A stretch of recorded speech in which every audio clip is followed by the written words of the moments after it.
writing, what is it that generates ideas for you? Is it people watching? Is it something that happens to you in your own life? In my writing, the ideas often come from my dad, who's my screenwriting partner, so that's great. You know, I don't necessarily have to come up with the germ of the idea a lot of times. Although I have, you know, in our partnership as years have gone on, but with screenwriting, yeah, so I would say in screenwriting I come up with the ideas some of the time in terms of the core idea of the script, and you know, my partner comes up with them the rest of the time. So that's in terms of the basic idea. In terms of songwriting, that's usually from emotional duress of some kind, I would say.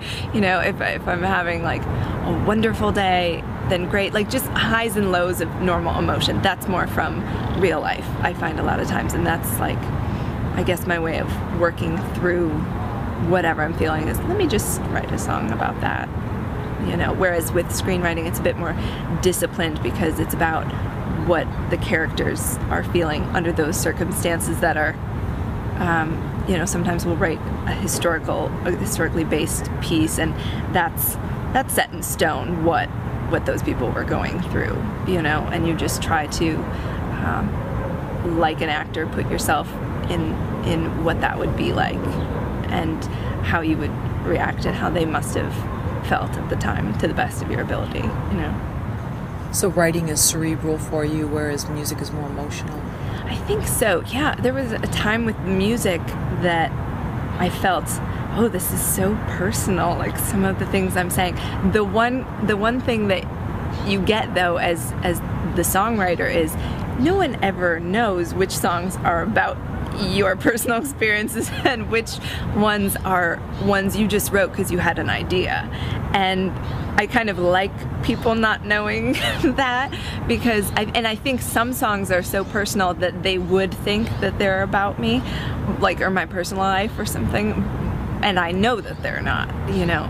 You infuse it, I suppose, with your experience, but they're actually not about my life, whereas some of them are directly out of my real life. So yeah, I don't know, I guess I like that's the one piece. Like, I think as an actor you have you're asked to bare your soul, for example, on stage or on screen, whatever it is, but the one thing that you have is the mask, which is the character, and you can say, oh, that wasn't me, I was acting, you know, that's not me, even though you could have done a great job and really lived it. So people do think, oh, she's probably like that, you know. That's why we think celebrities are like this one character. Oh, he's probably like that in real life. He might just be a wonderful actor, you don't know.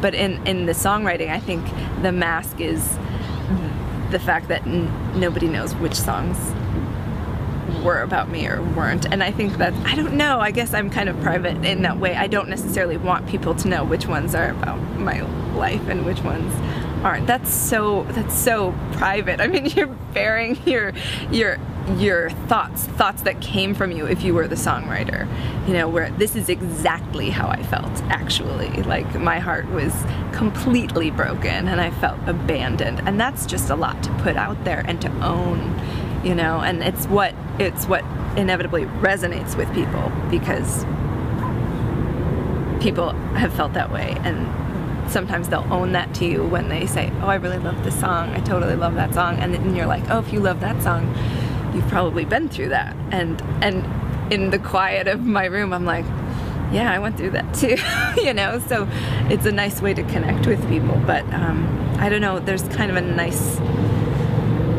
thing to have a little theoretical distance from it, where you get the little bit of privacy where people don't know which ones are actually about you. I don't know why I like that, but I just sort of do.